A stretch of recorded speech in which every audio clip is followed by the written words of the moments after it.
देसी जगी तरा जीबी ता सर कट गज दे स्पीकरां च वजदे बरांडे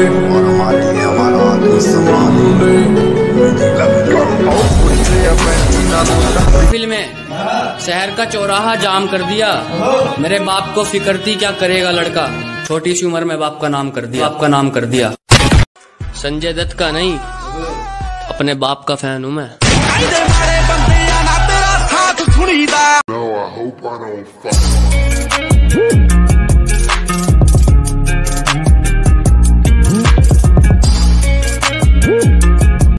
क्यों नहीं प्यारी तेनू जान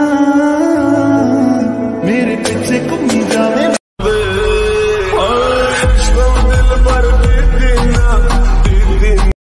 किन्ने पिछे लाए ते किन्ने चारे नी गिन गिन के दिल तोड़ती जो टुटदे तारे।